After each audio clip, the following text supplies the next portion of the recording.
Well, welcome everybody. I'm trying to hit a clip and it's not going, so I don't know what's going on with StreamYards, but welcome back to another Stargate Files with the cast and crew of Skeeter, Supreme Commander Thor, and Jeff.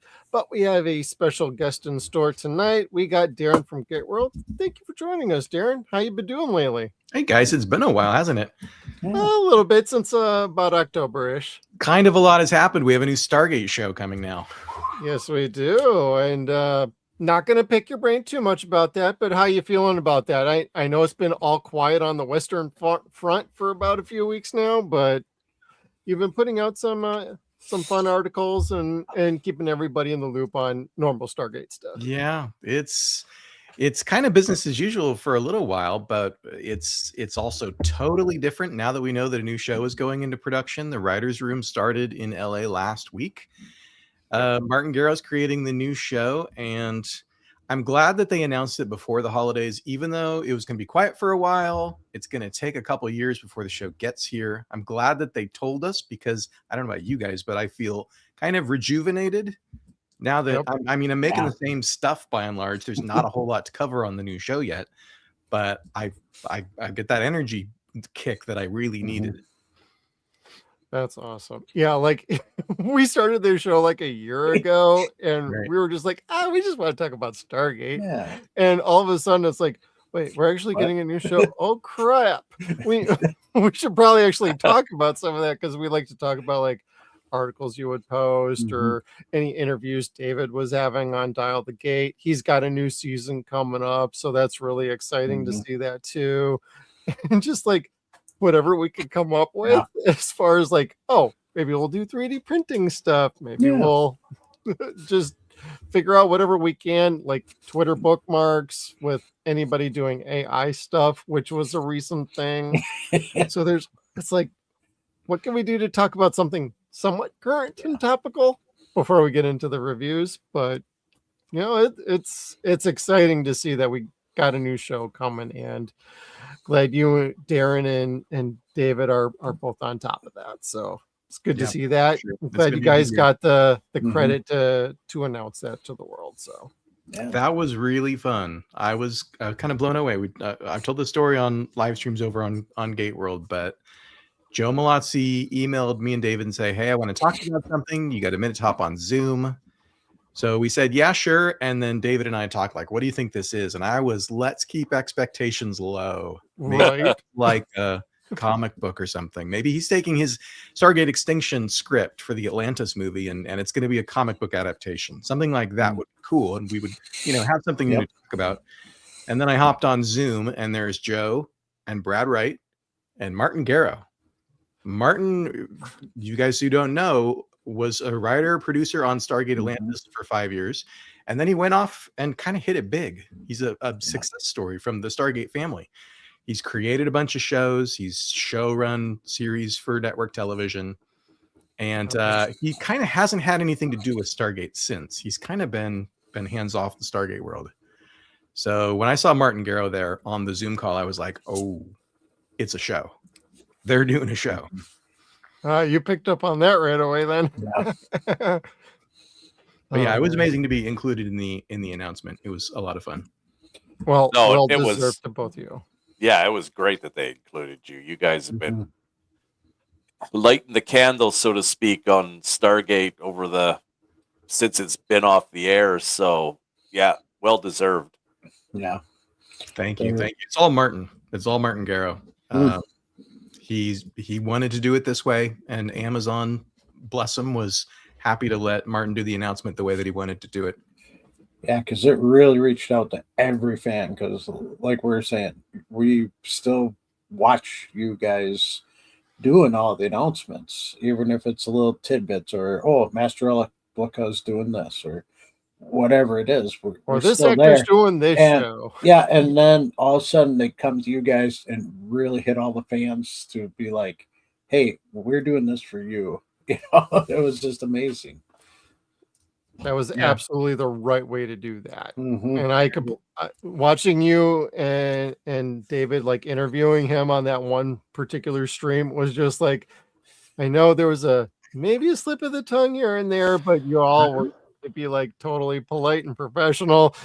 But at the same time, it's like just hearing how Martin wanted to present this to everybody. Like, we need to tell everybody our way, and we got to do this now, not in like 3 months when people are kind of picking up like rumors or gossip amongst Hollywood types. It's like, you got to do it this way or you're not going to get the fan base back. And the fan base has been crying for this for years. I've been crying for it for years, but also at the same time, it's like, don't bring it back if you're just going to screw it up. Yeah, don't screw it up.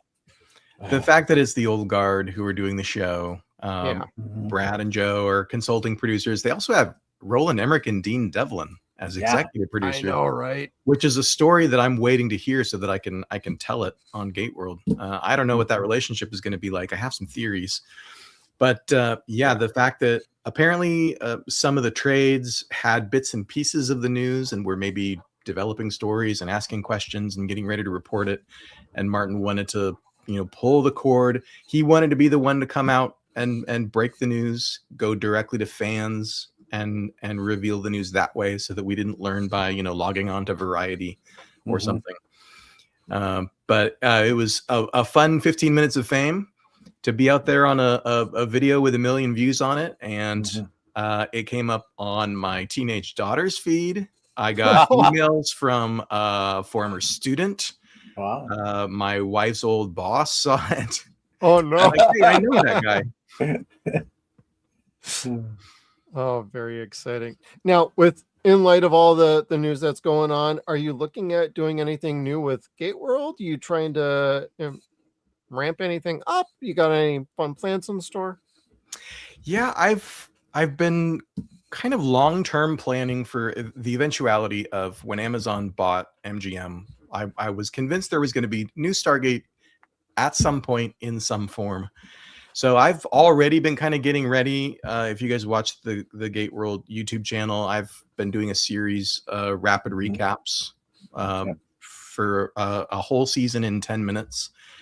And so the goal, of course, is to do a whole show, do SG1, and then do a supercut that's like an hour and a half long. And that's for the goal of all these new people who are going to be coming along when a new show is in the works, when there's news, when it's in production, and then when it airs. I think we're going to get a whole bunch of new Stargate fans. We already are, but new people are going to come on board the franchise. And some of them, guys, God bless you. We want you to watch 354 hours of this show. Yes, we do. You're going to love not every minute of it, but most minutes of it. But There's a few minutes. People who are not up for 350 hours before the new show premieres. I want to have this kind of recaps and primers and get to know the universe kinds of content on the website and on the channel. Right on. That's going to be a fun time indeed. Yeah. And, well, before we get into some episodes, Supreme Commander Thor, what you've been working on over on Twitter with your Every Stargate a Frame in Order? Yeah, we are working on Family. Just over 600, about 640 frames in. This one will have about 1,170, so almost halfway. More than halfway. Sorry, my bad. My math is terrible. And so we're moving right along on Family, and over on every Stargate Atlantis frame in order, my buddy John is on Poisoning the Well, and that one should probably wrap up in the next 2 to 3 days. It's getting towards the end. The Wraith has died. Everybody's like, what's going on? And he will be joining us through an episode. With the posting schedule, how long does it take to do one episode? It does 96 frames a day. So if I have about 1,172, that would take about 12 days. Yeah. Okay. It's a good pace. Yeah. Should finish season 2 easily by the end of the year and start on season 3. And you're going off the Blu-rays, right?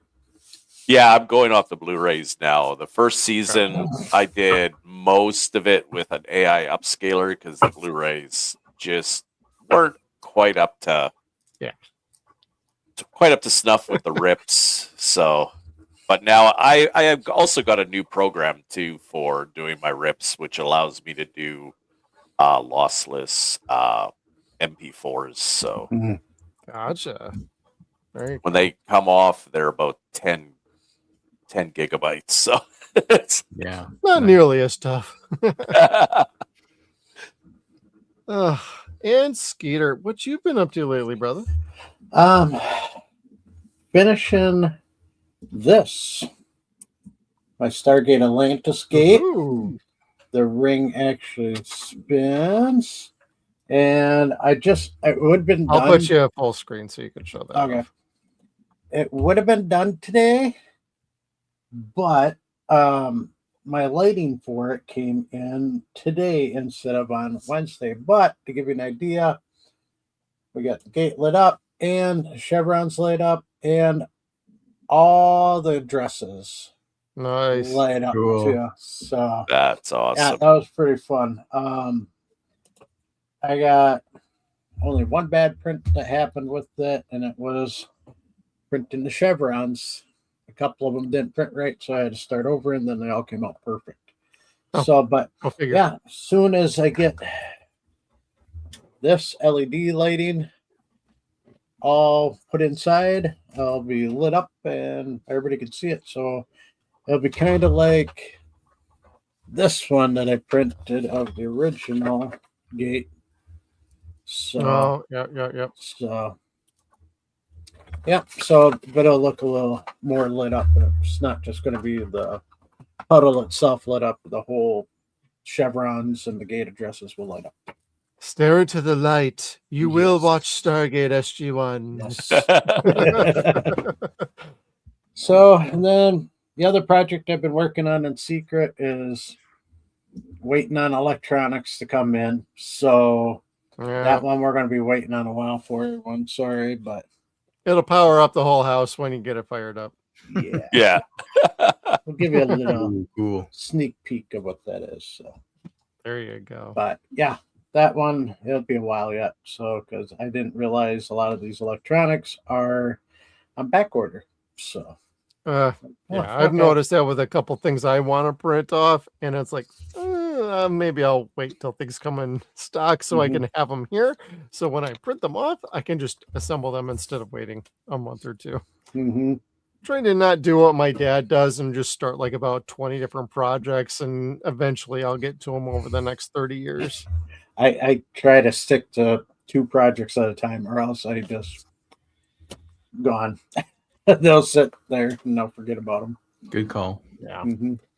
I got a couple projects I finally completed recently. Yeah. I finally got my SGC sign all printed off and assembled together. Now I just have to figure out how to put it on the wall over here. Yep. Skeeter sent me the file for it, so I got that done. And otherwise, I got my YouTube. Don't ban me. This is a lawgiver. It's a dread. It's a fictional weapon. A toy. Yep. I should have painted it orange on the tip, but it's yeah.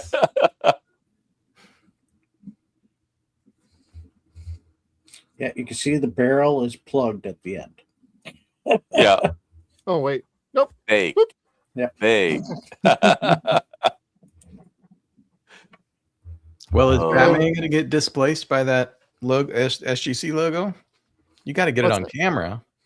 Yeah, he's figuring a spot to put it in. Yeah, I'm going to put mine here, but then I was like, I went to go mount it, and I'm like, Skeeter, you didn't tell me there's an L on the back. How do I mount this to the wall? That's for the light strip.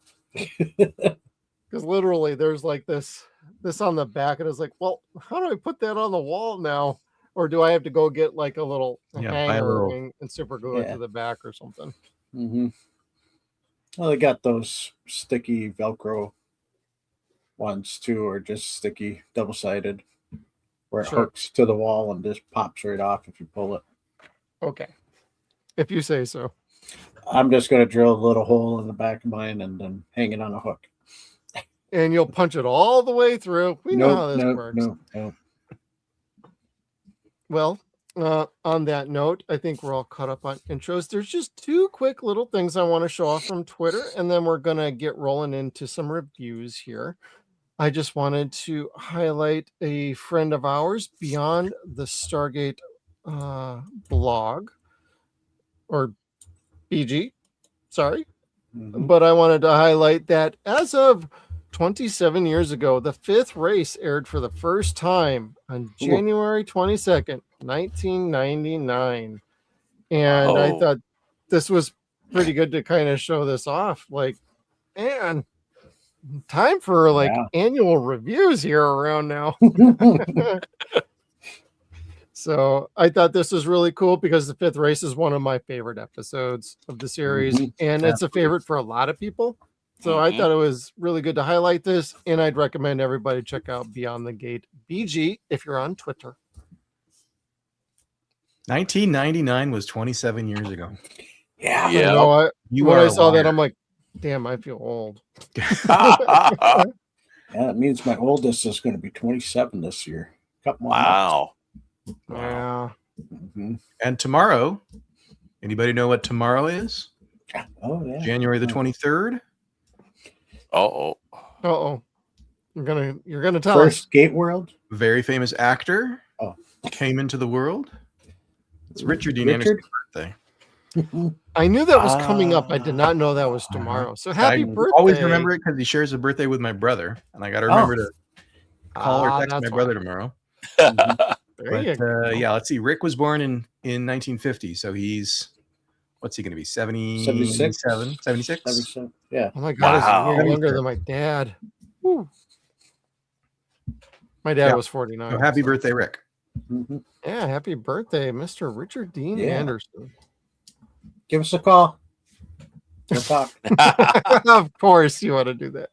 He'll MacGyver a phone call in here. Yeah. And last little thing I wanted to show off was our buddy Venture Pictures over on Twitter and YouTube. He made an animation for a Stargate on a mountaintop. And I wanted to show this off because this was really cool. Ooh.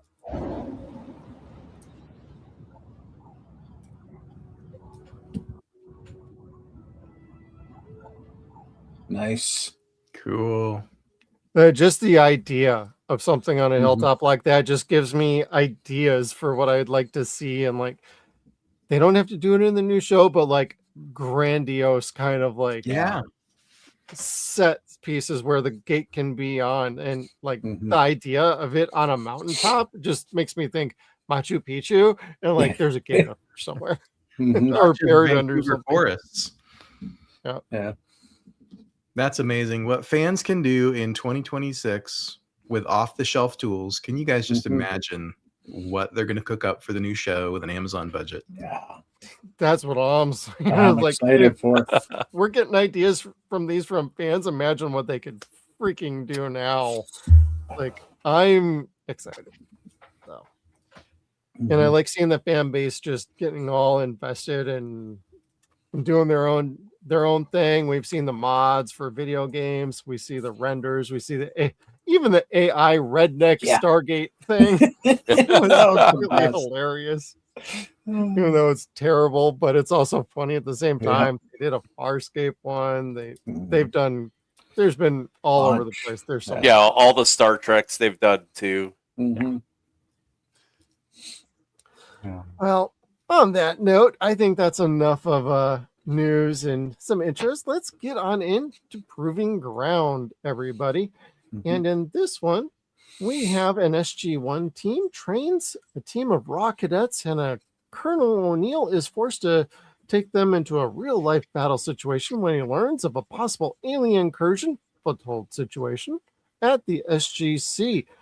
And I'm a fan of Haley in the show. She's only in like 2 episodes. I absolutely think she's fantastic. But she also kind of gives breadcrumbs at the beginning of this episode when she's playing a little bit. Oh, this is how the SGC goes. And you guys don't know this, but I was on an away mission that I can't even tell you about. So when she's talking about things, it's like, something's up from the word go with her. And I think this is a pretty enjoyable episode where I will end up scoring it and rating it. We'll get to that when we get to that particular segment. But I'm going to ask you, Darren, I know what your score is on this. However, it's not bad. But I do want to ask you, do you have any favorite moments or anything about this episode that sticks out to you? I had a lot of fun rewatching both of these episodes this morning. Proving Ground. I'm so glad that they brought back the characters and the ideas that they did. They brought back Jennifer Haley. They brought back Michael Kopsa as General Kerrigan. Yes. Did I say General Haley? Lieutenant Haley? Yep. Jennifer Haley. And General Kerrigan. And it's kind of the first time that Stargate tried a Lower Decks episode, isn't it? It's before we got Felger and Coombs in season 6. Yep. Yeah. This was the Lower Decks episode. This was the young recruits. I laughed a lot rewatching it. It's not, it's not cream of the crop. It's not in my top 5, but it's a solid episode with a lot of good beats in it. Yeah, I get a kick out of like the characters. We get a young Grace Park in this, who would later become a very good character in Battlestar Galactica. And if you people don't recognize that, I do have a picture here for you. Right next to Starbuck. Yeah. She was one of the ice pilots and one of the first Cylons we got introduced to in Battlestar Galactica. Yep. Got that in my notes. She was fantastic. So now, Supreme Commander Thor, do you have any favorite moments or thoughts about this episode? Yeah, I got a few. I like the fact that they bring back the Intar stun weapons from the episode Rules of Engagement. That's right. A note on this one is Darren mentioned Lower Decks, which was written by Ron Wilkerson. Apparently, he also wrote this episode. Yes, he did. So he did the pilot episode for Lower Decks, and he wrote this one.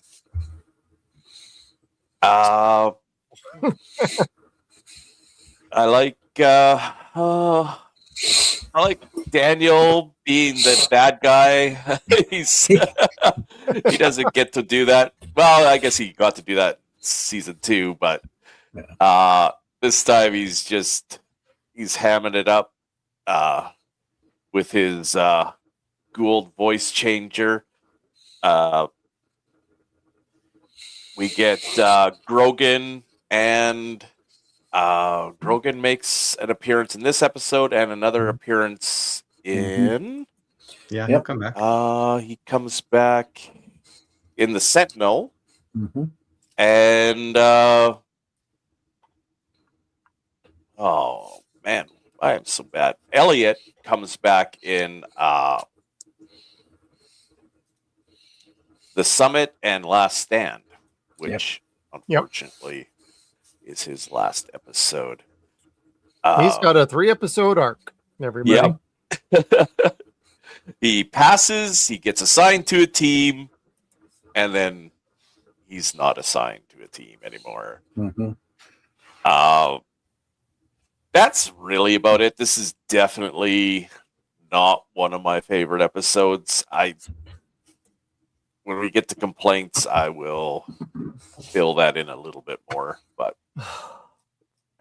that's I'll let somebody else go now. I like Surly Jack in this. This is a good Jack episode in that he's got a bug up his butt and he won't let it go. He's a bit too surly, I thought, because he's always usually pretty easygoing. It kind of felt off-putting to me of just how grumpy he was this whole episode. It made for a funny moment in the commissary with Sam when she's trying to get him to say something nice and he won't. And she finally says, "Good night, sir. I'm out of here." Yeah, I give up. You're impossible. See, and I didn't mind that because what that shows you is like when it comes down to actually doing the job, Jack just knuckles down. He's like, I know what I'm doing. It goes back to Cassie in that episode before where she's like, he plays dumber than he actually is. Yeah.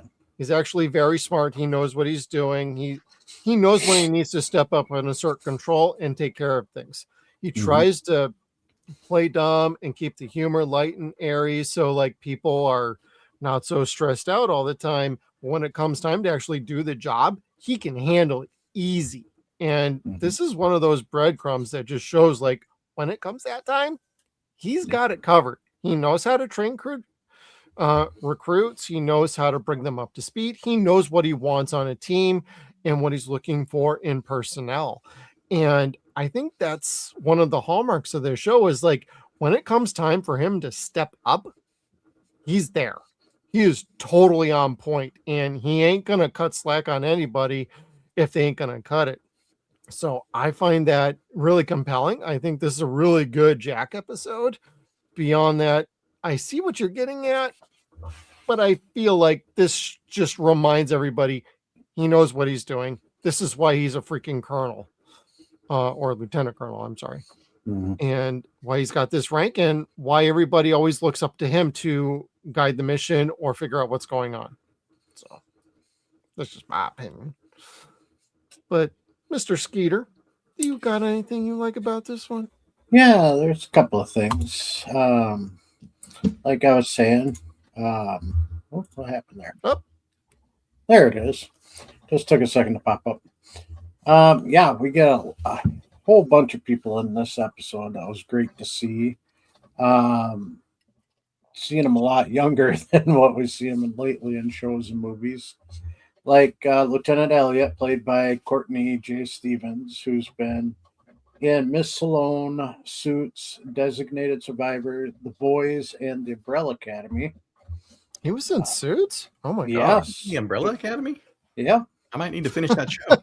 It was a pretty good show. It had some spots I wasn't fond of, but it was still a pretty good show. My kids turned me on to that one. Yeah, then we see Haley's back. We also get Lieutenant Grogan on the left there, played by David Kopp, who's been in Freddy versus Jason, Yep. J-Pod, Josie and the Pussycats, Romeo Must Die, and Blade, the series. And in Jack's words, he's good at being a target. Yep. Yes, he is. and a lot of those shows, yep. So, and then you pointed out Lieutenant Satterfield, played by Grace Parker, who's been in Hawaii 5-0, Battlestar Galactica 2003 and 2004. She played Boomer and Athena. She was in Freaks, MacGyver, not the original MacGyver, the new one, series of MacGyver, and A Million Little Things, just to name a few. And like you were saying, Supreme Commander, Daniel liked being a badass with that gun. Just blowing on the barrel there. I liked him with the Gould voice too. Yeah, that was good. Also, yeah, the guns from Rules of Engagement being used, that was great. There was one, it's not really a complaint, but just like when they're being shot at in the base, none of those kids were noticing the bullets weren't hitting anything. It was just not a wall, not any chunks of metal. It was just bang, bang, bang, and nothing was getting hit. So they should have noticed those blanks. So that's like, come on, wake up, kids. Then Jack getting shot by Elliot, and Sam saying whoops afterwards because they went down the wrong corridor and found her. We see General Kerrigan's back. Then I love this. Teal'c and Daniel sitting in Hammond's office, and Daniel's like, "This is a good chair. Wow, just." Teal'c's playing with the magnet. You're not the only one who kind of figured out this scene. I swear, Skeeter. Like between Dave and I, we made the same damn clip. It was just and then wonderful. You're talking about it now, and I'm like, oh man, we all thought the same thing. It is a beautifully done scene with Teal'c and Daniel having humor, which you don't see that often. Well, and the music cue too is a callback to Window of Opportunity when Jack's realizing, oh, I can do anything I want. And in this one, when he's like, have fun, Daniel, and then the same music cue kicks in. It's like, oh man. I'll play that now, actually. Yeah. Oh, I have to tell you, I like this scenario way better than the last one. Did you try this chair? This is like really comfortable. Indeed, I have not. Hello. Have fun, Daniel. Yeah, you did tell them to take me prisoner this time and not shoot me, right? Right?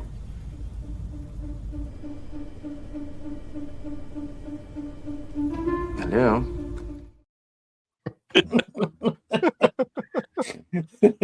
So good. At the end. Yeah, let's see. I got one more photo.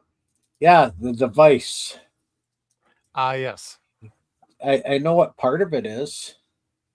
The bottom right-hand side is part of a well, actually, most of it is a joystick for flight simulating. And it's an older model, but that's what it is. And the top surrounding where the joystick should be, I have no clue what that is. Oh, okay. It almost looks like part of an aqua generator with some lights and some other stuff slapped on it. Okay. So miniature one. But how much C4 do you need to blow up that little device? Really? They got to blow up the table too, Barrow. Yeah. They're going to blow up half the room. Hammond's going to be ticked. He needs a new conference table. You only need a little quarter of the C4 for this. Yeah, I mean, they could have literally just shot it with the pistols that they're supposed to have, that were live rounds, supposedly live rounds. So, I mean, they could have shot it and it had been destroyed. But yeah, let's use a block of C4 and take care of it 100%. I'd love that table, though. Yeah, that was a cool table. And then at the end, when Elliot finds out that the test wasn't over and he was being tested one more time. And then Jack kind of hints, "Oh, are you sure the test is over?" It's the last line. So, yeah, it's a blast table, all right. Oh, there you go. Be nothing but, yeah, that too. But left teal'c to die. But she had a crush on Daniel, so that was super funny, and Yeah, that actually kind of worked because then she protected him, and he's like, "Well, thank you for saving my life." Yep. It's not a love interest to him, but he's got someone that loves him, so we can't add Got a that crush. to the counter. No, sorry. Haley calling that out was super funny early on. She's got a crush on him, and everybody's like, "You let your personal feelings get involved," and then they go back and they show both Jack and Carter, and it's like, as the audience, like, yeah, we know. Yeah. So it's kind of a fun little jab. So what scenes did you like, Jeff? So what I ended up liking was mostly the Haley scenes, and I like basically the SGC scenes. And the initial scene at the simulation where Jack changes out his clip for quote unquote real bullets. They're really like blanks though. And they go through the whole rigmarole of like, "Oh, I'm bleeding, and I guess I have to deal with you guys." But I don't know. I really enjoy a lot of the scenes that involve like teal'c and Daniel, to be fair, as opposed to like the young crew. But the young crew, I like Haley and I like Elliot. Grace Park is fine as Satterfield, and then we got like Grogan as Dave Kopp. They're fine. They're just kind of background characters, but ultimately, a lot of the scenes I like are more Daniel and teal'c, as we just played, Jack and Sam, and even this particular scene that we have highlighted on the screen right now with Hammond and General Kerrigan and everybody. It's like, okay, let's watch and see how this plays out. People sitting in rooms talking. My God, what a concept. You can actually make an episode and a show about this very compelling. Like, I enjoy this kind of thing, and that seems lost on a lot of modern TV. I'm not taking a jab at anything specifically, just in general. Like, you can make shows like this these days, and they work very, very well.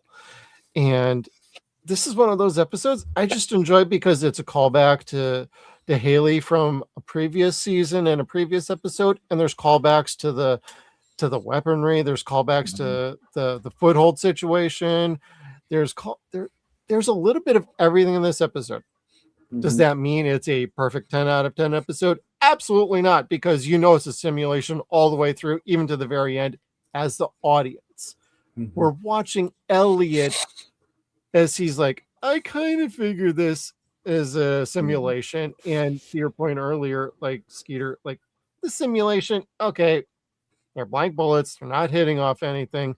And we'll get to things we didn't like. But like, as the audience, for us to know this is simulation until the very last one. Feel like if they had taken one particular scene out, we would have not guessed that the last part was a real issue with Haley because of SG3 coming through the gate earlier on. They set something up that could in fact be a real problem. You take one little scene out and it really would have brought the audience in like, oh crap, she's doing something she shouldn't be doing. And you find out it's a simulation. But I don't mind that because this is good to see how they're training the new soldiers and new teams for SG teams, like bringing in everybody's going to get placed on one team. We get Elliot placed on another SG team. Haley's apparently been placed for forever. She's the mole in the crew. And so I like a lot of this episode. Doesn't mean I'm going to rate it very high, but it does mean I like the idea. I like the concept. I think it was executed amazingly. So there's a lot of fun stuff, but there's also some things that don't jive the best. Yeah, it's a good idea for an episode. I like the world building. I like the fact that we've now spent 4.5 years with these people, inside Stargate Command, seeing how the base operates, different teams. There's a team of Marines. And this was our first look at how they get new recruits and how they bring them into the system and put new people onto SG teams. So, I mean, if you're like me, I'm thinking, what is Stargate The Next Generation going to be in the 2070s? Who's going to be running this program? And it's just fun to see they've got a mechanism for bringing new people in, for, you know, picking the best of the best from the academies and giving them this trial by fire initiation. Yep. And then they keep leveling it up just to see where they fit best on teams and who has leadership material. Because with Elliot, like, they clearly were setting up that last mission more for him, just to see, like, is he worthy of being on one of the top tier teams? Does he have the leadership capability to actually carry forward and assume his potential? Because if Jack didn't want him in that scenario, he would have failed his ass immediately. Like, clearly he saw something there too, to be like, all right, we'll move to the next stage instead of flunking him out, and let's see what happens. And do you guys have any favorite lines out of this one? Darren, do you have any, or any dialogue?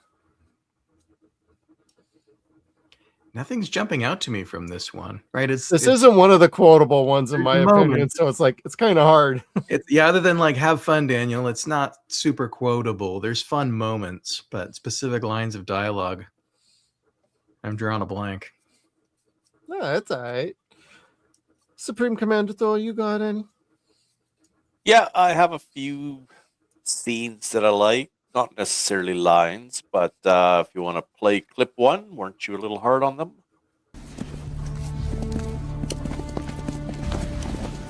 Move!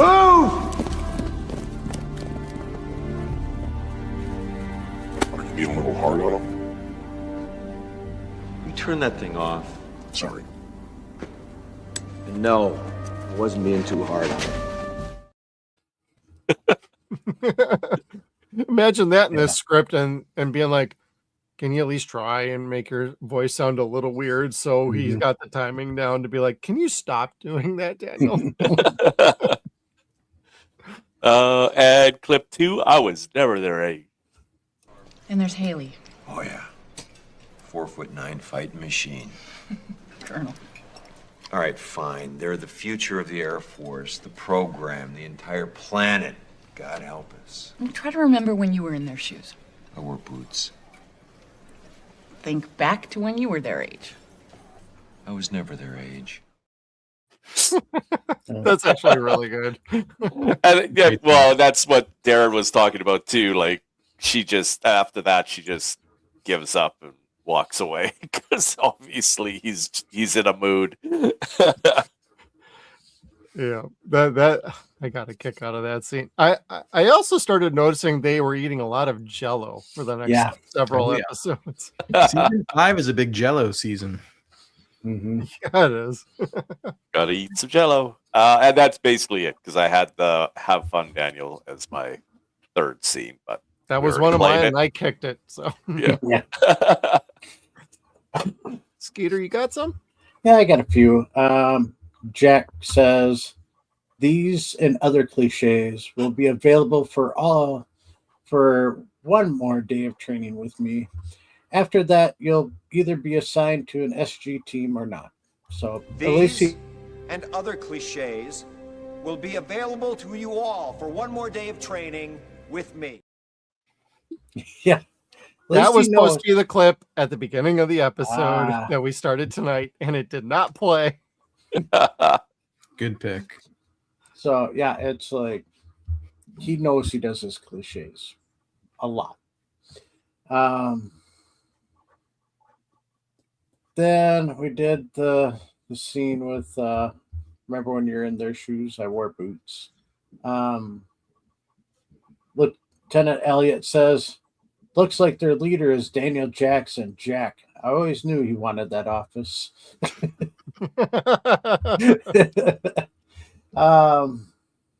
And then Daniel. Oh, we did that with the phone conversation. So that's all I had to. There's a good "we don't leave our people behind" when he's dressing them down after the second simulation in the warehouse when Grogan doesn't make it out alive. Yeah. There's a good dressing down about "you left a man behind."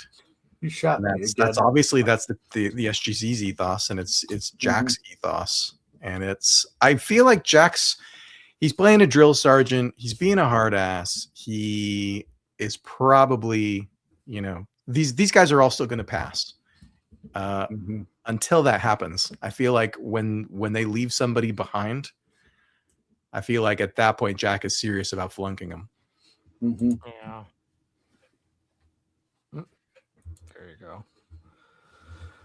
Now, is there anything you didn't like about this episode? Darren, you got anything about this one that didn't really work for you? Was it a little too predictable? What do you think? We've already kind of talked about, the fact that it's a scenario is a little obvious. I'm curious when if you guys think that the team, the young team, knew the whole time. We know that Haley was in on it from the beginning. She was part of putting it into play. But the other three, Elliot and Grogan and Satterfield, did you think they knew from the beginning, or is there a point in the episode where you think they figured it out? When he shot Jack. Yeah. Yeah. is when he knew it was a training simulation. I think so too. As far as like Grace Park Satterfield, like I think I don't know. Maybe.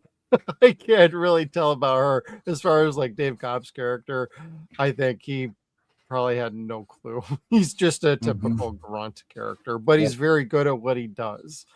So he's more like, I'm focused, gonna do what I need to do, and he just gets shot. Skeeter, did you get pegged? I feel like Lieutenant Elliot seems like he knew the whole time, even in that the last scene where he goes into the gate room to rescue Haley. Yeah. And then the blast wall goes up and everybody's clapping for him, and I think he's playing along at that point. I think he probably still knew. That's how I read it anyway. Yeah. Yep. Seeing them all like teleporting from like one level to another was kind of interesting too.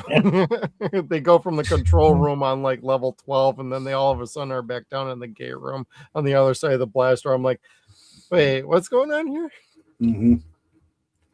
So I don't know if the writers are trying to fool the audience. I don't think they were. Because the music gets serious, and Jack changes out his Intar clip. Yeah. And then shoots down the general and his soldiers. If the writers meant for the audience to be fooled, at least for a little while, at least until the big reveal, General Kerrigan and Hammond are sitting there talking about the simulation.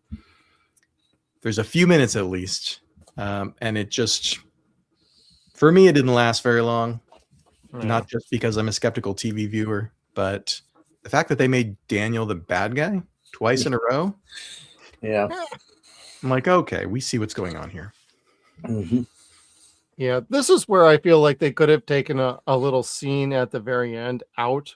Once they got SG3 back, and they were like, well, we weren't expecting them back while they were under fire from the Gould.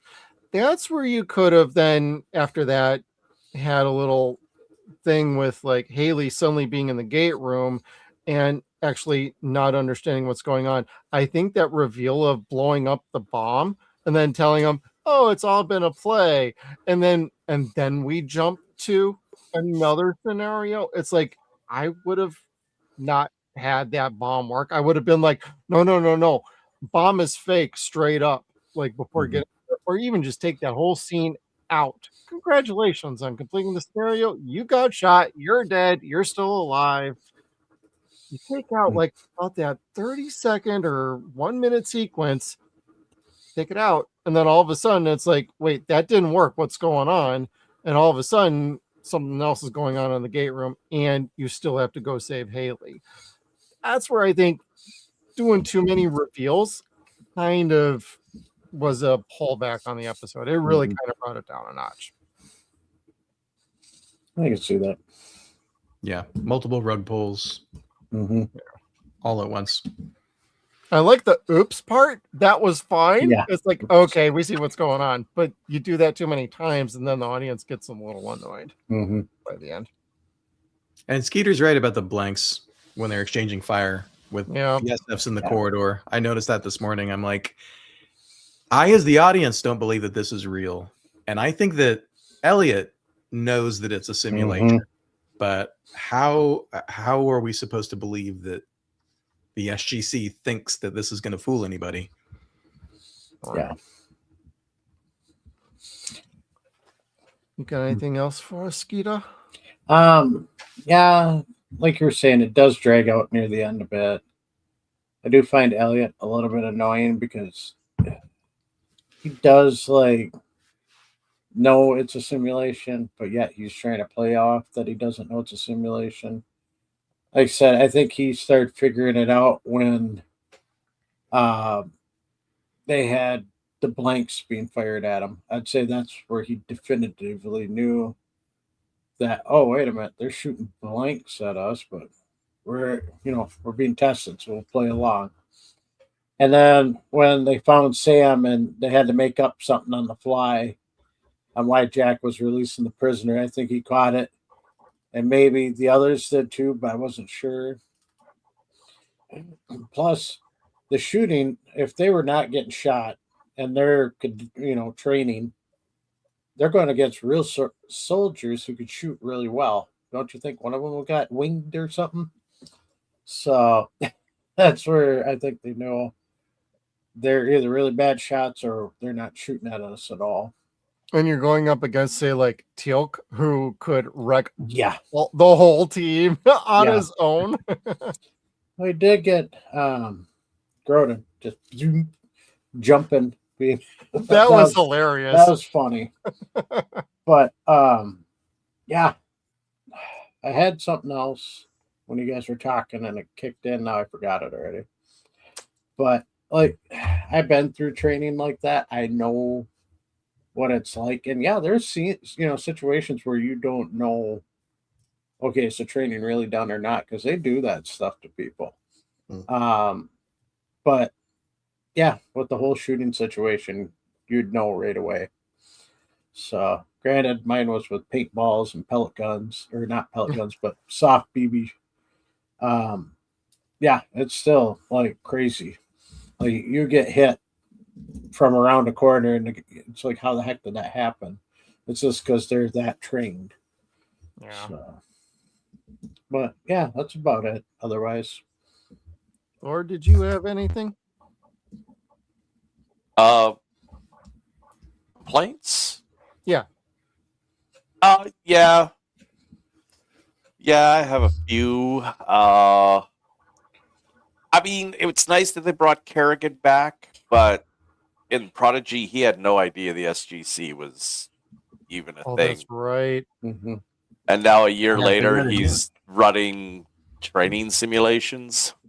I mean, it's plausible, but in reality, I think he should have known sooner.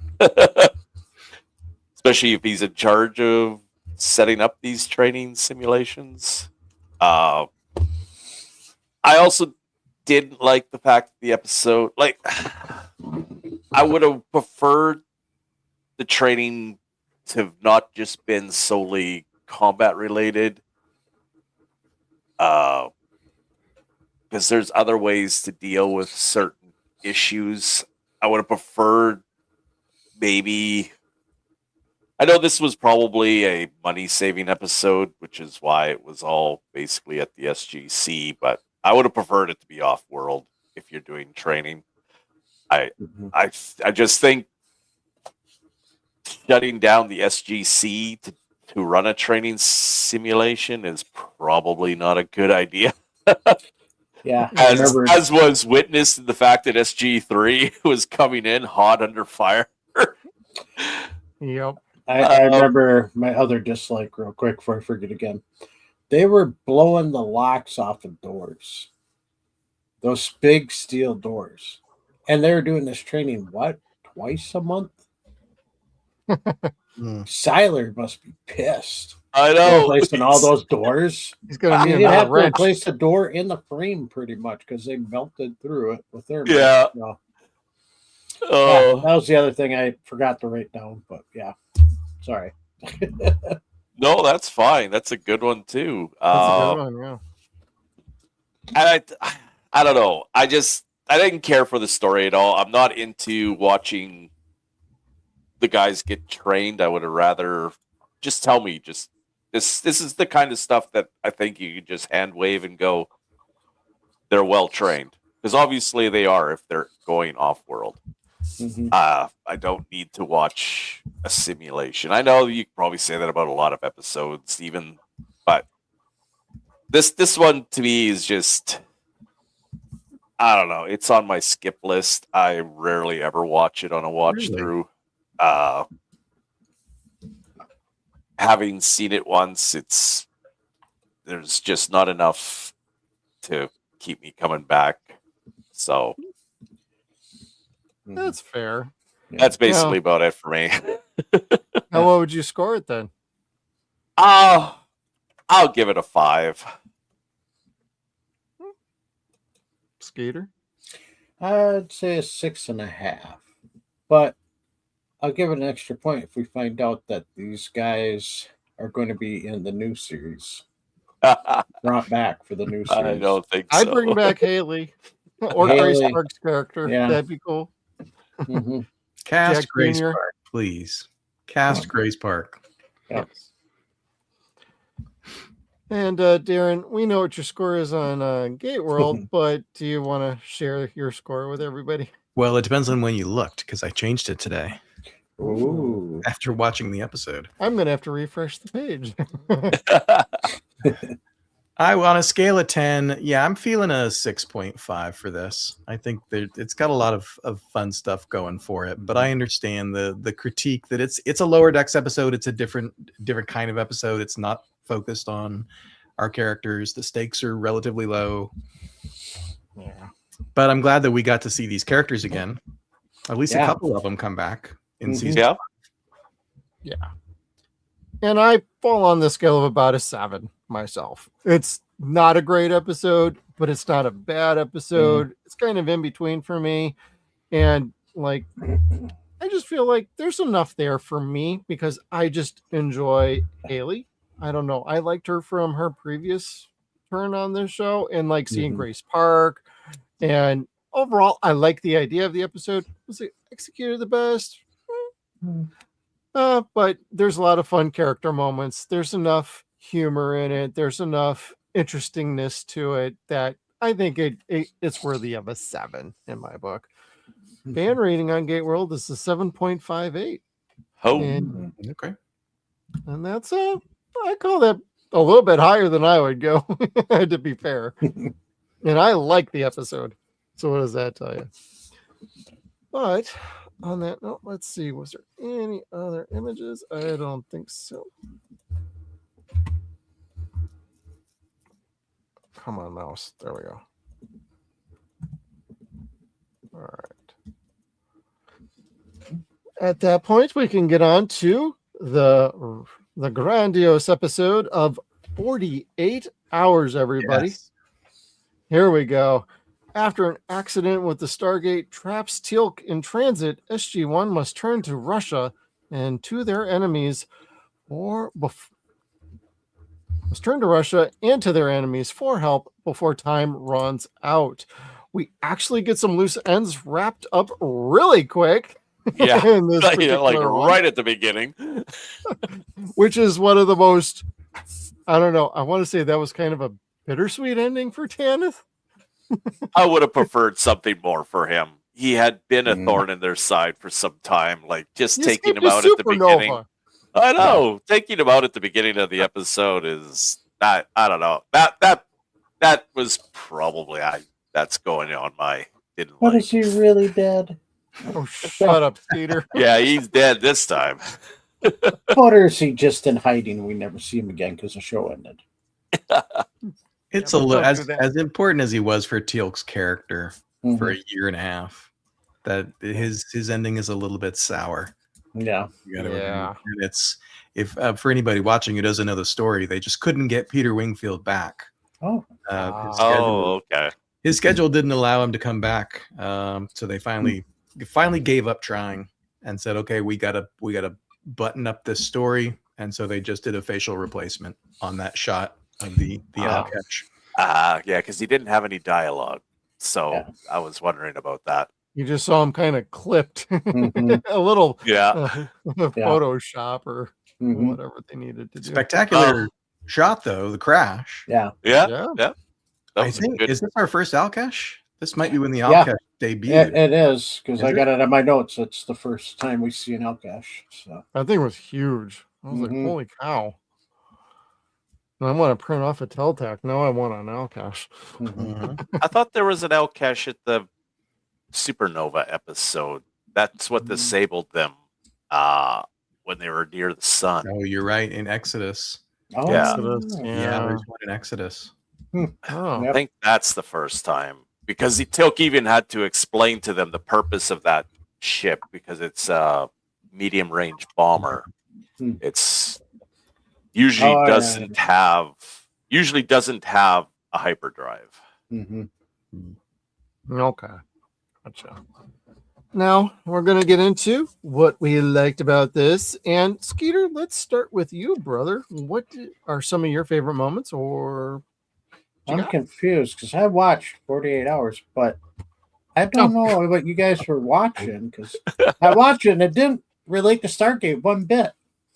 I should really approve your images before you upload them.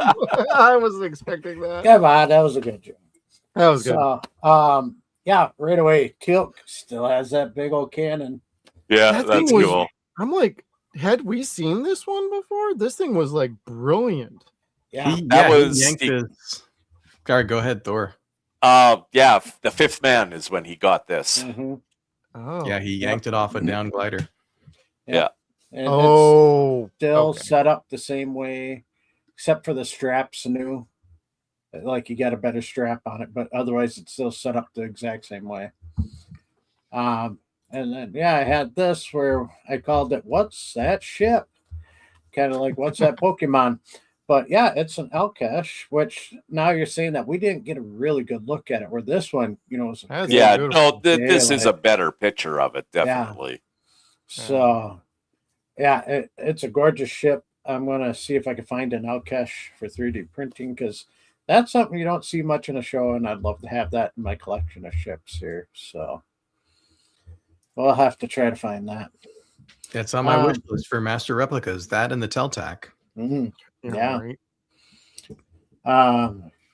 Then we see teal'c seeing Tanith in the ship and blows him up. And I have a note here. Maybe he's dead this time. We don't know. Then we learned teal'c stuck in the gate. That was, something new for the show, because, usually if somebody's partially into the gate, they get cut in half or something. But yeah, he was still in transition, and that's like the first time we heard of anything like it. And I kind of am surprised, like nothing like that happened again. Like, did they use McKay to improve the protocols so something like that would never happen again, or what? So you'd think they'd have something else to stop the wormhole from forming instead of moving the entire iris back a little bit. They did seal off a gate before, so twice. So you'd think they'd have something they could have put in place instead of moving the iris, I think. Seeing Davis back in our favorite Russian, Colonel Chekhov. And then we see our favorite bad guy, Simmons, comes back. And then, the very first appearance. Hey, there he is. Dr. Rodney McKay. I was going to say, if you don't show it, I'm showing it. I was getting there. Played by David Hewlett, who is also in Stargate Atlantis. So we'll be talking about him a lot more in the future. Oh, but yeah. I saw him not that long ago. He was in Guillermo del Toro's Cabinets of Curiosities. And I was like, I didn't know that. McKay. So, he was also in Shape of Water, a TV show called C. Yeah, that's Jason Nightmare. Momoa's show. Yep, Yeah. on Apple TV. That's why I'd never seen it. Nightmare Alley, and he played Cal on Friday the 13th, the series. Yep, and he was also in a movie, independent Canadian science fiction movie called Cube with Nicole DeBauer, which is an amazing movie. I highly recommend it. I love Cube. That's a great movie. Just watch the first one, skip the sequels though. Yeah. Then we also start to see the beginning of Sam and Rodney's hate affair. So she, from this moment on, has hated him. He's got a thing for dumb blondes. Yeah. I'm giving off one of my favorite quotes from the episode really quick. Next time he comes back, it goes in an interesting direction. Yeah. We see Simmons and Hammond arguing it out in Hammond's office about teal'c. Then we see Mayborn offering to get rid of Simmons for Jack. Yes, please. Kill Simmons for us. Please, Mayborn. I'll like you more. I was starting to turn around. I hated Mayborn with a passion, but now I like him after he wanted to kill Simmons. So he recruited him. Yeah, he recruited him. Then we also see Mayborn being a master hacker again. Just, yep, I'm in. No problem. I'm just bouncing my cell signal here off of several satellite dishes across the world. Okay. Yeah, it's not that easy, buddy. That takes time. Then we also get to see the cook, the food server, actually is the title, played by Ken Felon, who has been in Dark Water and Cabin Pressure. Not a big time actor, so, but just I love his reaction to McKay asking. And if you look on the board, it clearly says beef lemon stew, chicken, mashed potatoes, lemon chicken, and mixed veg. So, or veggie, because there is a little bit of an eye there. So it's like, it's lemon chicken. Okay, come on. And then he goes, well, I'll have a little bit of that stuff. Well, you can clearly see it says beef stew. So another good scene I thought was Old Tech Alert. We got 6 VCRs here, and none of them have tapes in it. So if they're recording cameras, all of a sudden Mayborn just pops a tape in the center one, and it's like, oh, there's no tape in there. So none of them are recording. It's just none of them are actually on. Actually, yeah. That too. So, then right near the end, when Rodney finds out he has to go to Russia to take care of the Neko generator for the Russians. Oh, this sucks. Yeah. And do you know what the food is like in Russia? Sergeant Seiler working on the DHD. And it's sad, the very end, sadly, to see that DHD blow up after we fought to get it. Well, that wasn't in any of the scenarios that we ran. Whoops. Yeah. That's typical Stargate fashion, though. They get something and then they break it right away. Yep. Right. Yeah. But that's what I had. The toys. A couple of great Seiler moments in there. Not only shake it off, Sparky, which is a great quotable line. Yep. But are you sure you want to be in there? Not really, sir. Not really, sir.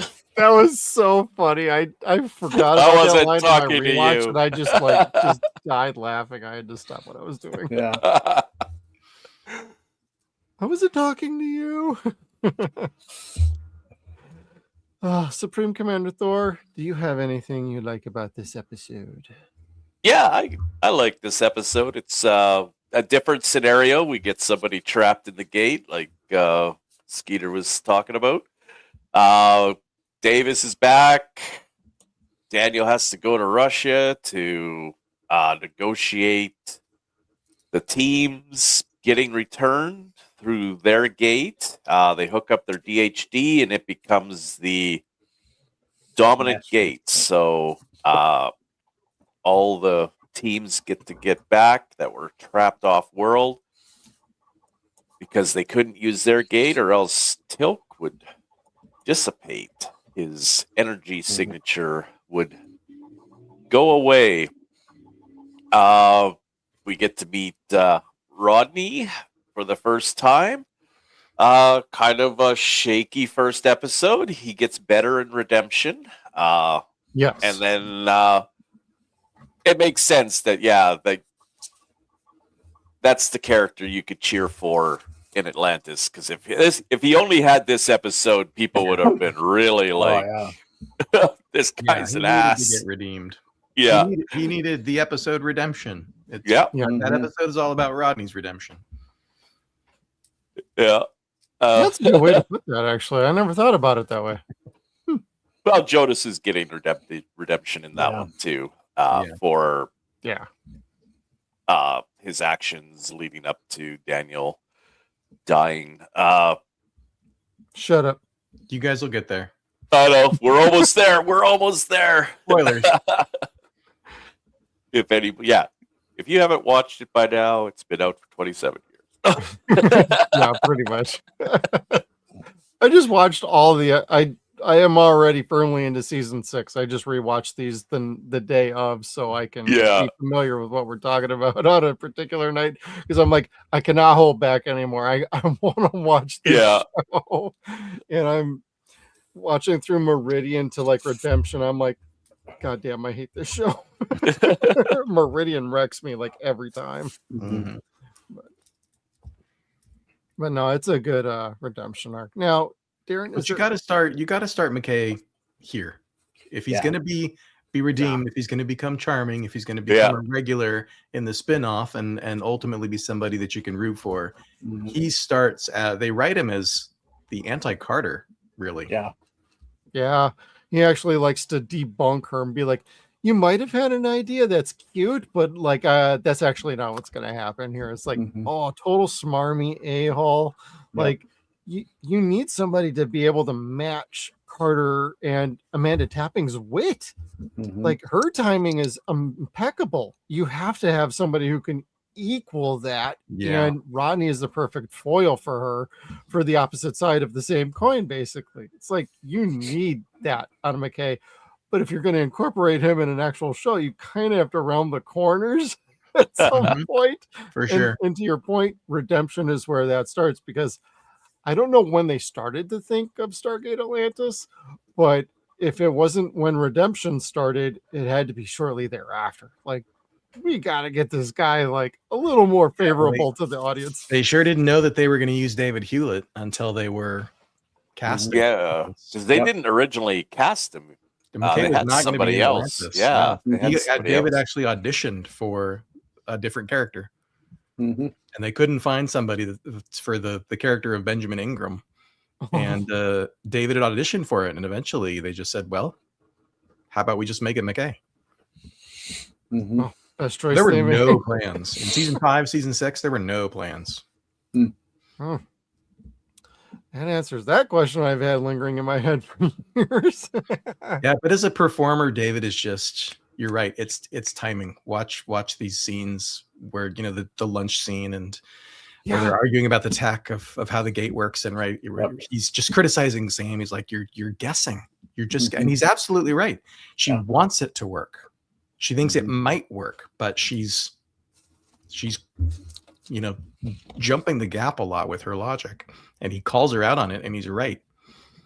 Yeah, that's part of the charm of his character and those scenes, is like being able to bounce off. Like, you're right, but you're also wrong at the same time. You're just a little too eager, but I'm also a little too eager to get my plan going too. Like in Redemption with the EM Pulse, it's like, oh my God, bro, you don't even know if that's even going to freaking work, and it doesn't work.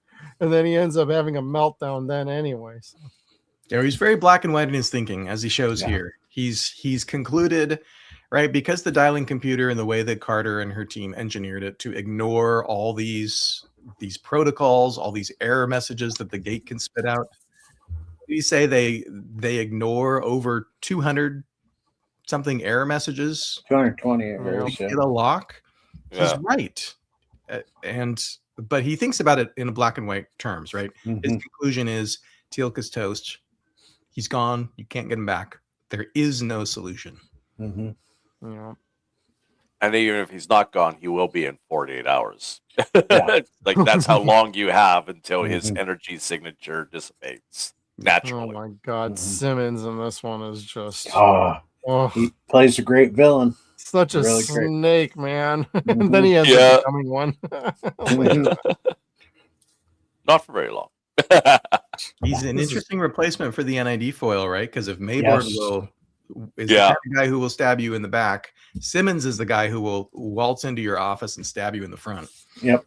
Yeah, And then in the blackmail back you. on the way out. Mhm. Was there anything else you like about this one, Darren? I like a lot about this. This is one of my favorites in season 5. There's so much going on here, in part because I love a good Stargate isn't working the right way story. Mhm. I like A Matter of Time in season 2 with the black hole and the Yes. time dilation. So it's a story that's largely set on Earth inside the SGC by and large, because the gate's not functioning the way that it's supposed to function. I love these stories. So this is the episode where we learn a lot more about how the gate functions. Mhm. All the sort of Reddit debates that we have these days about what would happen if, or you put your Right. hand in and it's dematerialized and does it come out the other side.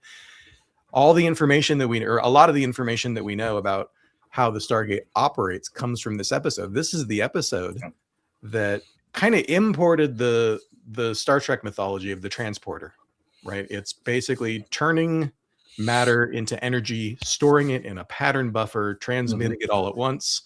Yeah. The gate on the other side reintegrates it. That's basically how a Star Trek transporter works. Yeah. Well, it's as of this episode that we know that's how Stargates work too. So I love all that stuff. I love Daniel and Major Davis in Russia. Mhm. Yep. This is when That they was start to do perfect, more man. with Colonel Chekhov right after the tomb. Chekhov is back. We're going to see a lot more of Colonel Chekhov, the great Gary Chalk. Yeah. And I got to say, they bring in Colin Cunningham as Major Davis periodically. He plays a very specific role, right? He's the Pentagon liaison, so he kind of speaks for the U.S. government. And Colin knocked this one out of the park.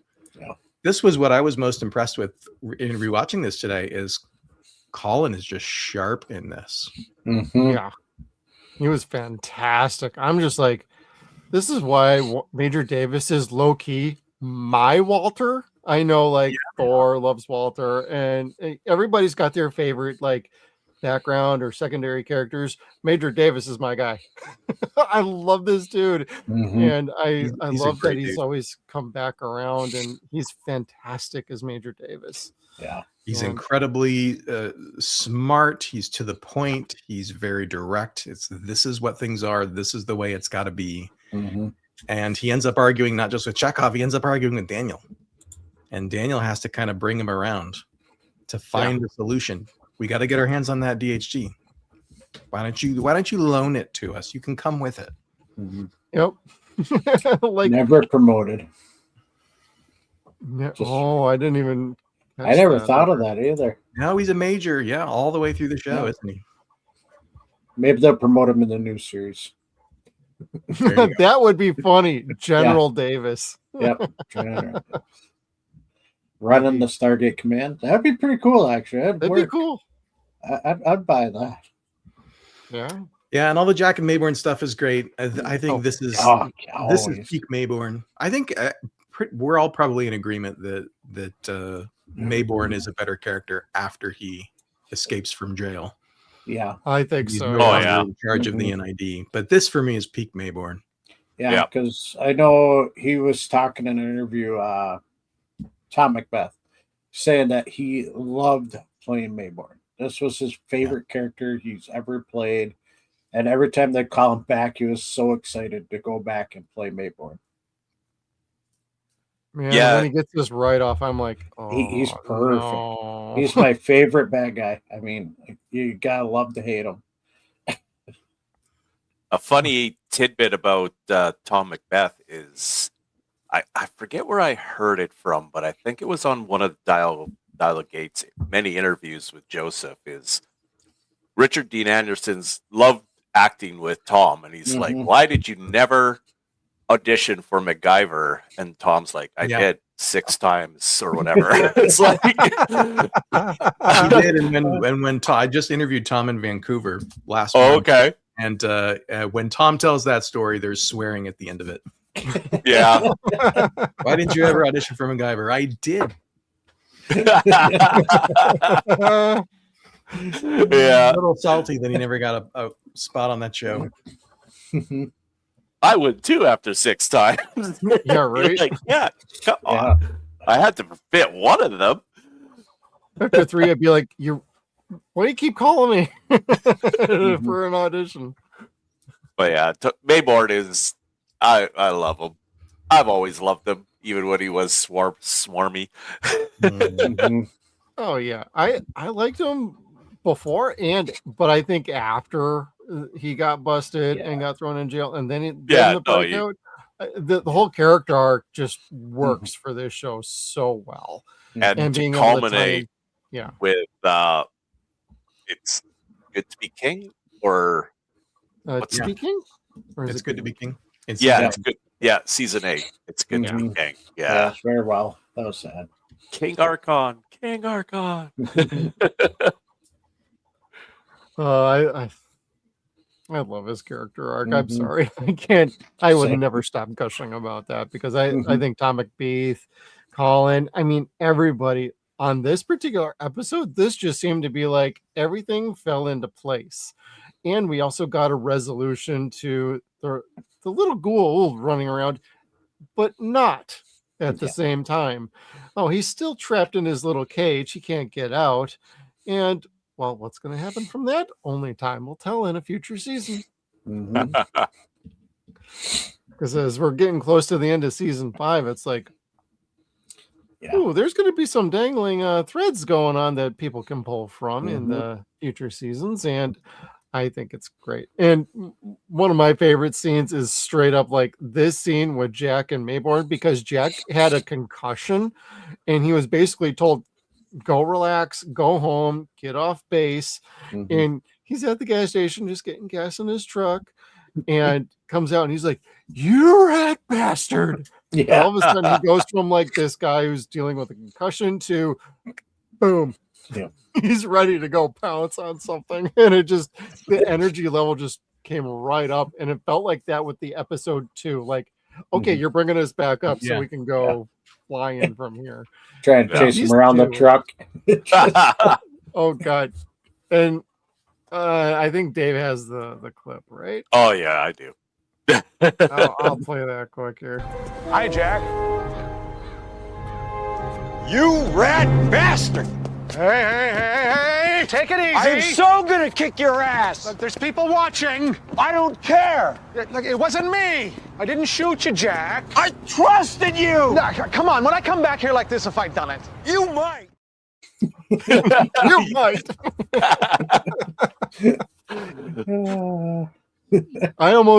I would bet money that was a one-shot take. Oh yeah. Those guys clearly had fun together. Yeah. So awesome chemistry, awesome all the way around. Any favorite lines? Anybody? I know, Dave, I just played one of yours, but you got any others you'd like to play? Yeah, clip 2. So sexy. God, you're a jerk. I wish I didn't find you so attractive. I always had a real weakness for dumb blondes. Go suck a lemon.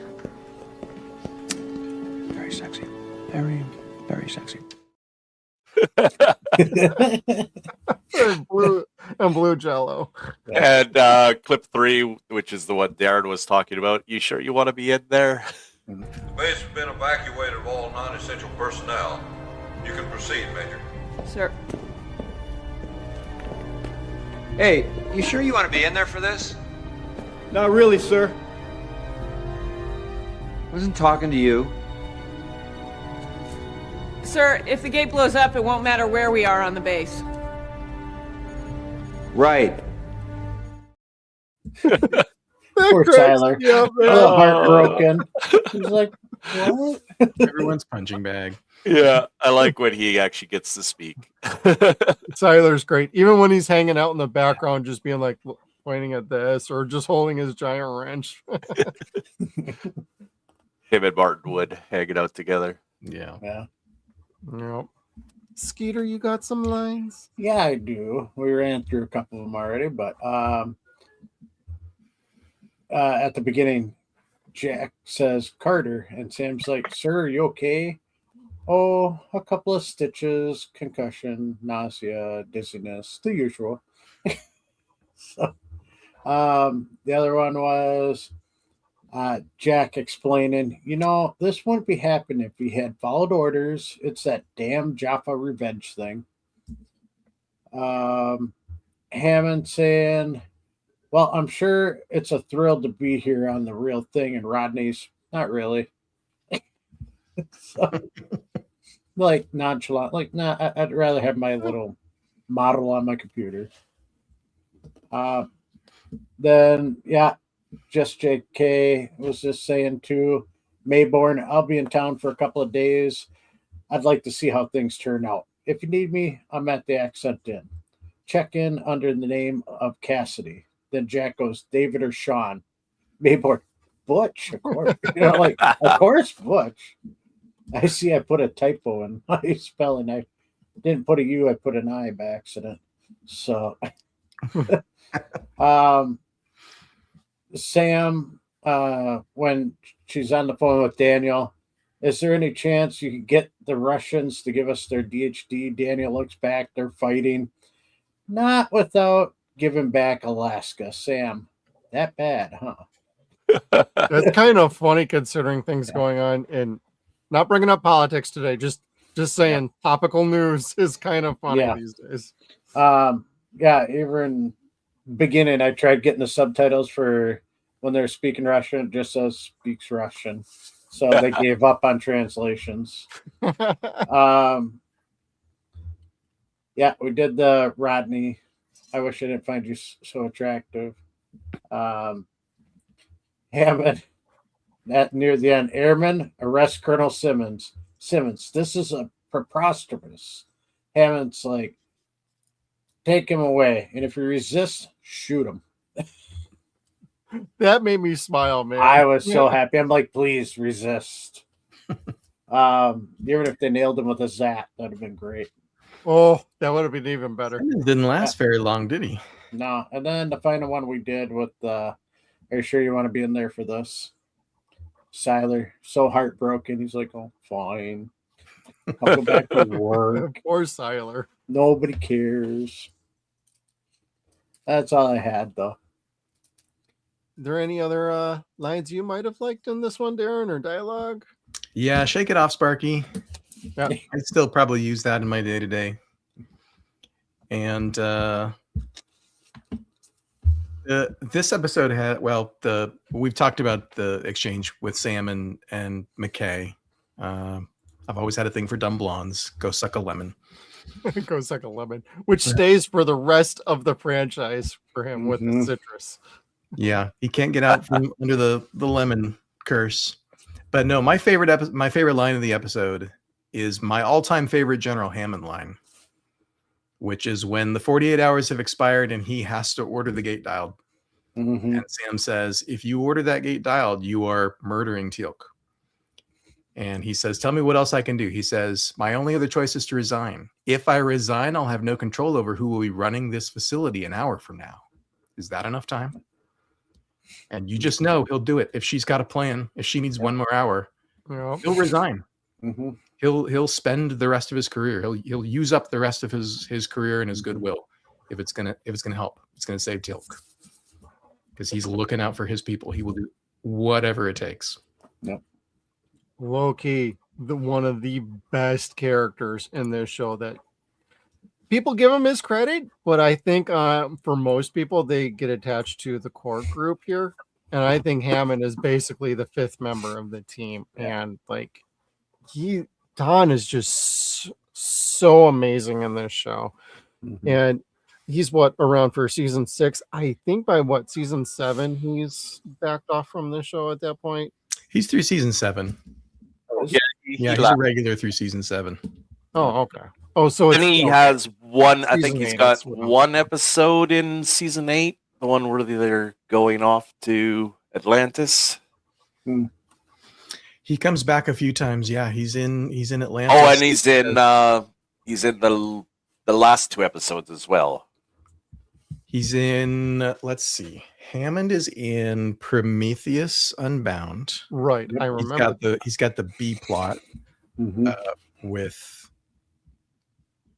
Yeah, he's fantastic in that, where he's commanding the ship. And then he's coming, right? He's got smaller parts. He comes back. He does the voice of Puppet Hammond in 200. He's in I remember parallel reality in The Road Not Taken in season 10. And he's in Continuum. Continuum was his last appearance. Yeah. Oh, okay. Yeah. My rewatches usually stop by about season 8, so I kind of don't remember seasons 9 through 10. And he is in one episode of Atlantis too, the one where they're trapped in the mist. Yeah, home in season 1. Yeah, he's giving a speech to the Air Force in the Fourth Horseman in season 9. Yep. Oh, oh my god. Yeah. With the plague hits. Back up. He just couldn't keep doing it full time. No. The doctor wanted him to step back. Well, he was a fantastic part of this show, and yeah, you bringing that lineup, it just reminds me of like how much he was a core aspect of this show. He's not a Walter situation, he's not a Siler situation. He is one of the main people in this show that just never gets quite the attention that I think he should deserve, because I always thought he was such a cool leader. And when we get around to season 9 and 10 with General Landry, like, I think he does a very good job, but it's just not the same kind of job as Hammond does. So yeah, he's the father figure. Don is, and Don was for the show. Don was for the cast. Every bit that Hammond is for the SGC. And Don told this story of getting cast in the show and reading the pilot and taking direction from Mario Azzopardi, who directed Children of the Gods. And Hammond was written to be kind of a stereotypical military general who, barked in your face and asked for way more than was possible. He was written to be an antagonist, basically, right? To butt heads with Colonel O'Neill and the team all the time. And Don was cast in the role. He said he was taking direction from Mario Azzopardi and said, I'm going to be playing this character for several years, and that's not the character that I want to play. Don had served in the Army, and he brought that sense of this general is somebody who his top priority is looking out for his people, taking care of his people. And I guess that's why I love this line so much. And Hammond's role in this episode is he's calm, he's in control, he's authoritative, and he's looking out for his people. He's going to do absolutely everything that it takes.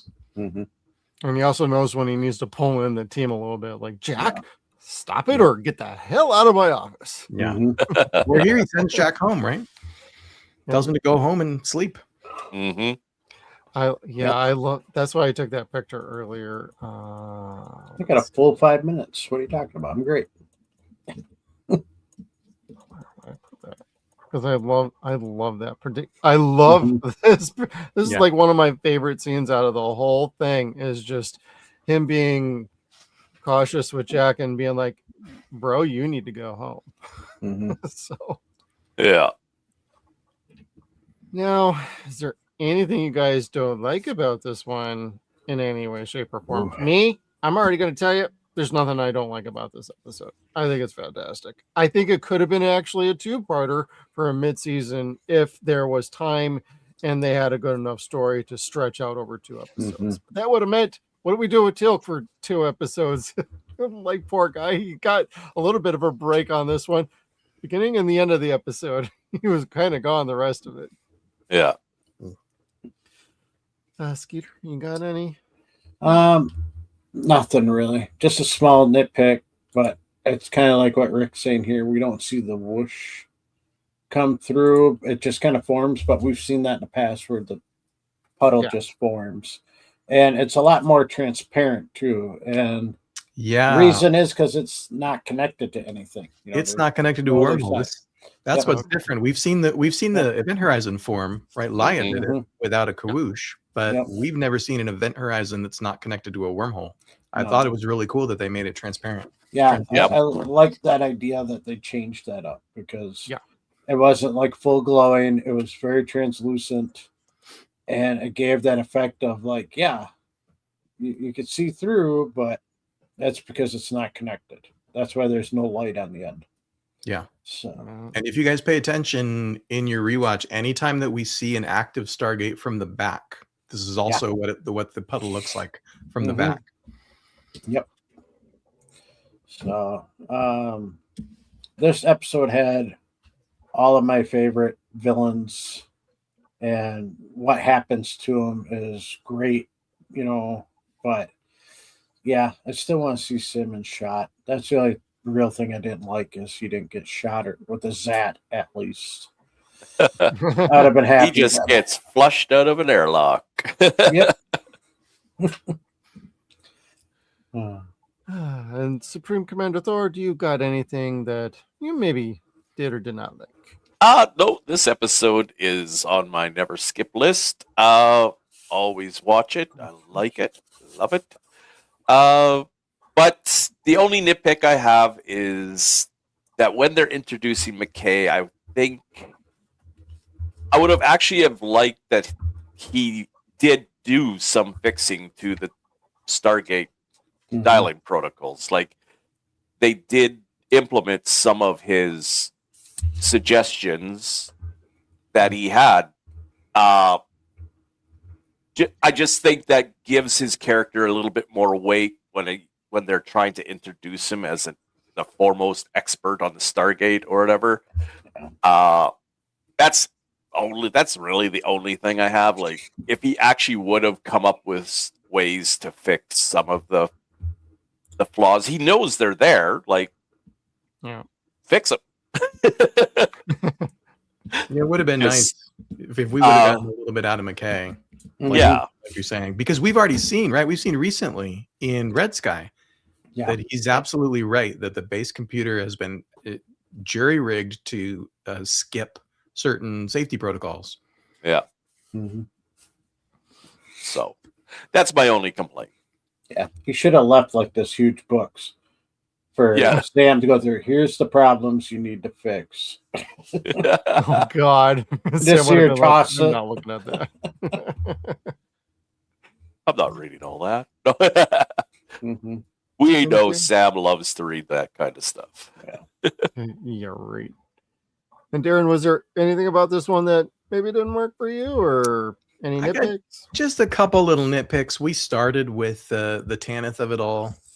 Yeah. That's a production reason that they didn't have any control over. I'm glad that they didn't just kind of leave him out there. Right? Because the Jaffa Revenge thing was such an important beat for especially the end of season 4. So it's disappointing that this is how Tanith goes out, but at least they did something. And then my other little, supposedly. My other nitpick is Simmons. Simmons is a colonel. Why is he always in civvies? Why is he never in a uniform? NID. Are there theories on this? Because Mayborn always wore his uniform. Yeah, Mayborn always wore dress blues. Yeah, but what was it where they snuck into the NID operation? They were all wearing suits and not uniforms either. So maybe they changed their attire look. When they snuck in. It was when they were trying to. It was just a couple episodes ago.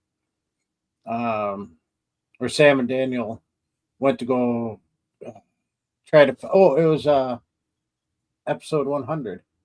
You thinking Wormhole Extreme? That was that was NID, wasn't it? With the So they snuck in because they got misled. Yeah, they did the kind of classic Men in Black. Men in Black. That NID team. So right in the lore, the NID is a civilian organization, but it has the apparently military leaders with Mayborn and Simmons. Of course. I just thought it's weird that Simmons always shows up in this suit, and he looks very nice. He's very handsome, but he doesn't present the way that Mayborn did. No. Oh, good point.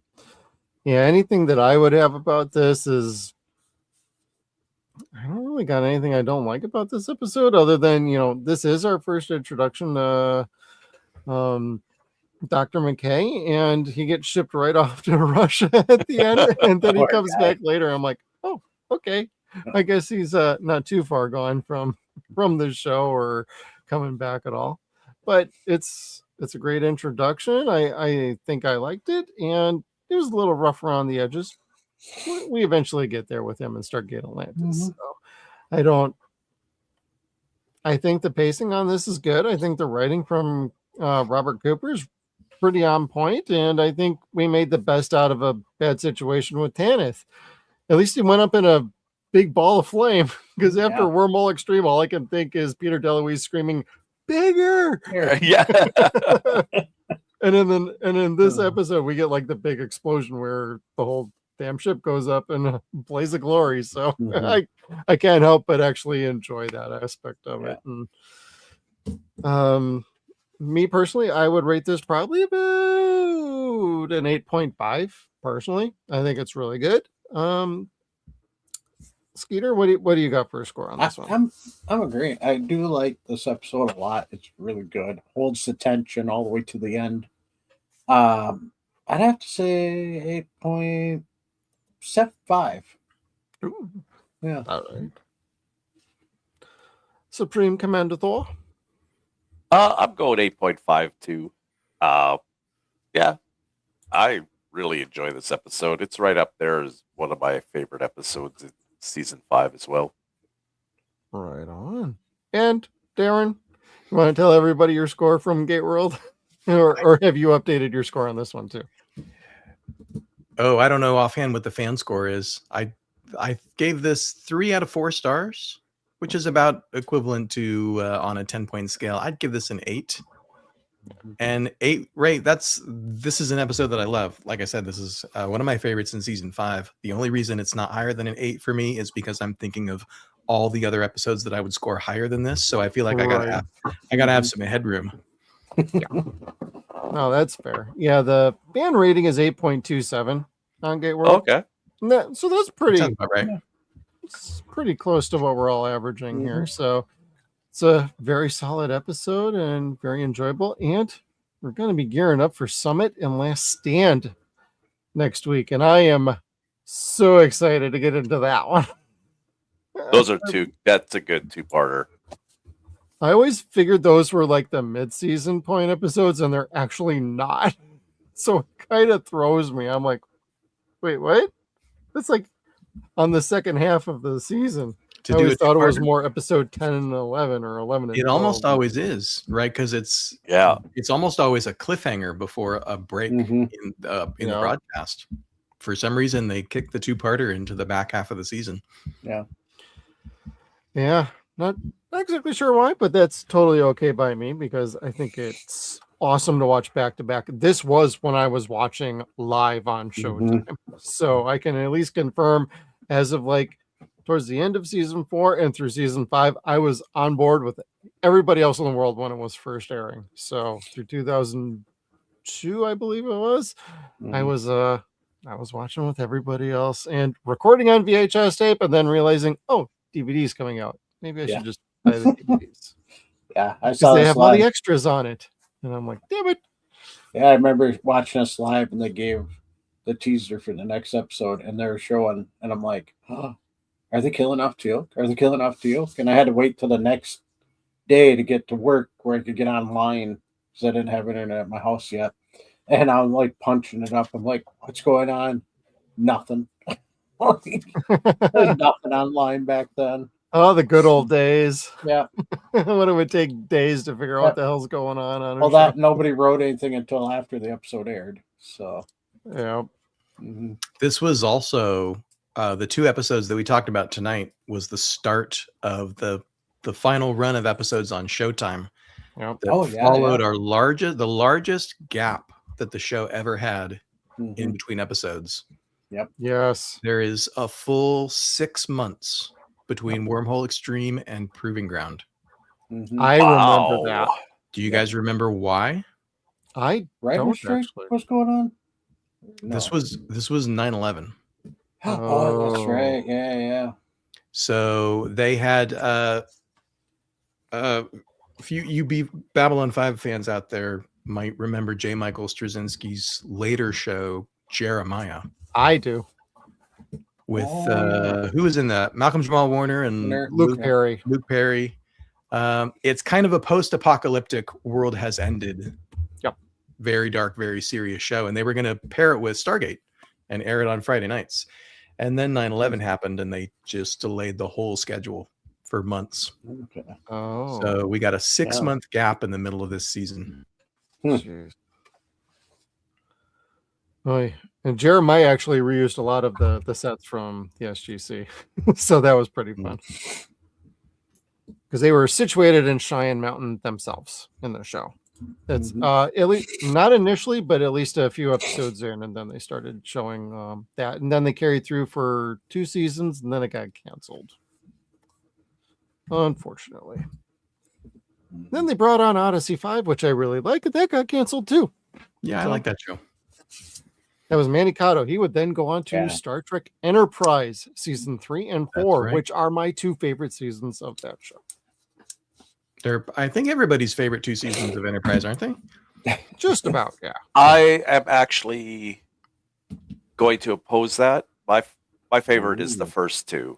I actually bowed out in season 3. I didn't actually finish Enterprise. Interesting.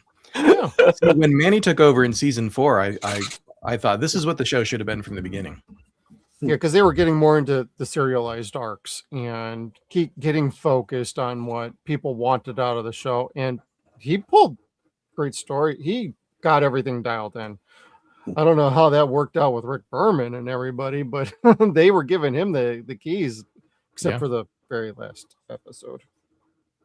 That I don't want to talk about that one. Yeah, and that's the thing. I started watching afterwards, and then of course I find out that my favorite character dies in the last episode. I'm like, yeah, no, he doesn't. Nope. Screw you nope, guys. No, he doesn't. Nope. No? Nope. Didn't happen. It's all fake. It's there all is no fake? last episode like that. Oh yeah, that okay. That's he how just I moves was. over to Stargate Atlantis and turns into a villain. Yeah, That's there we what we're go. calling that. Enterprise really good. Oh, sorry, I cut it too quick. Shut up. There was no season 5. Really got good in season 5. Yeah.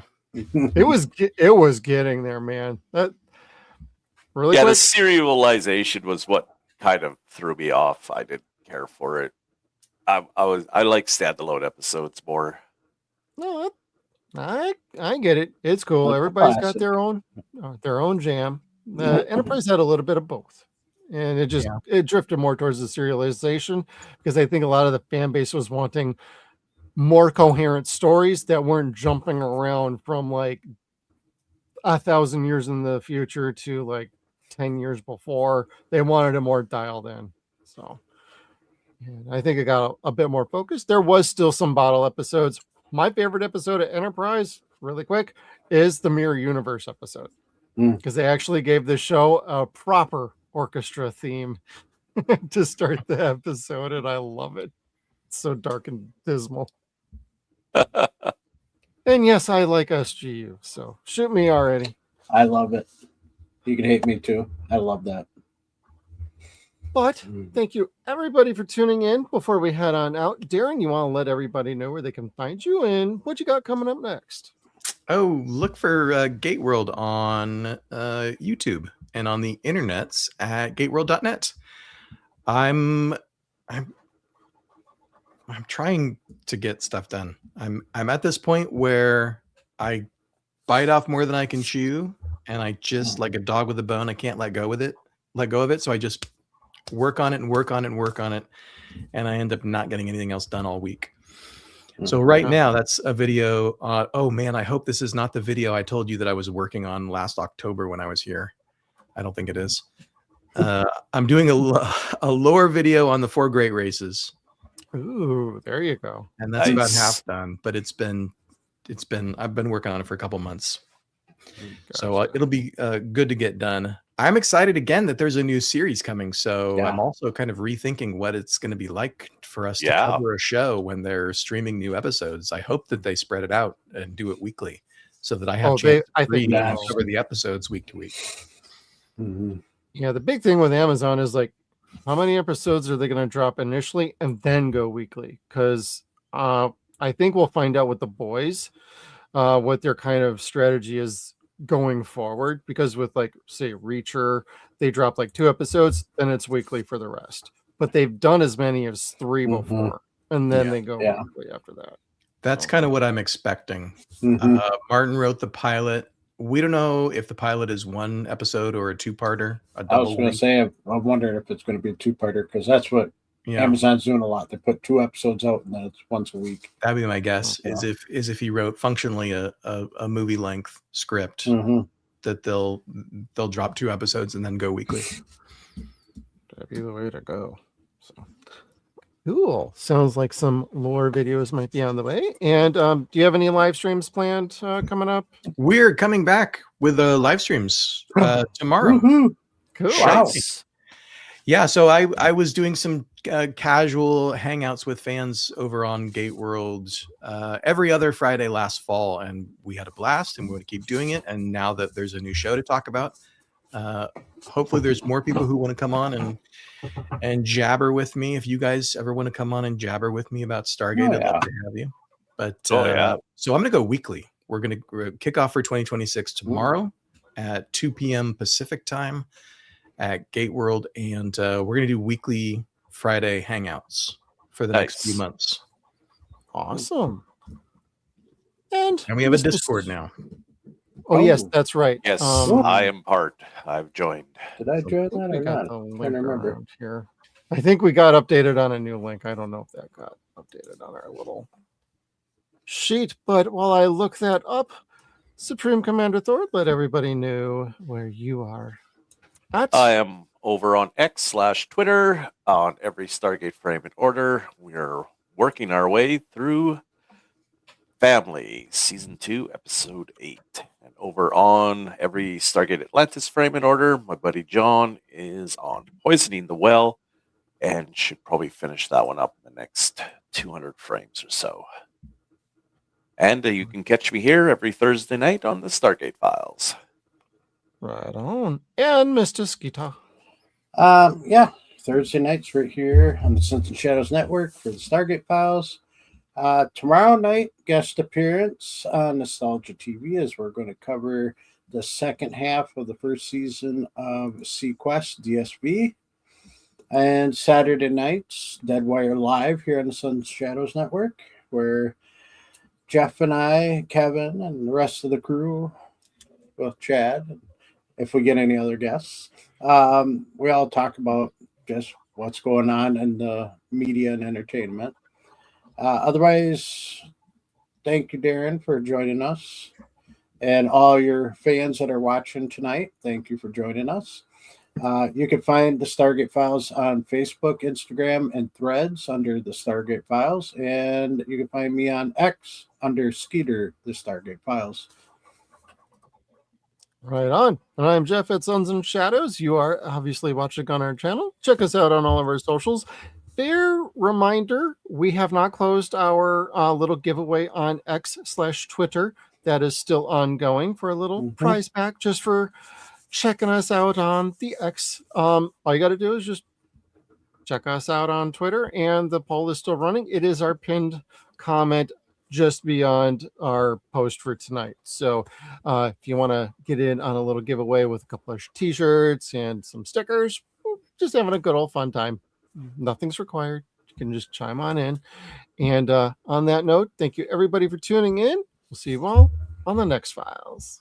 Join me, Darren. Come try. Thank you, guys. Come try. Yes.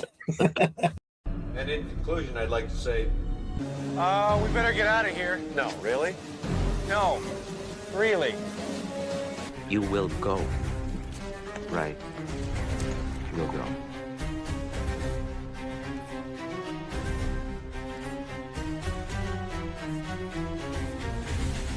Think it gets showtime?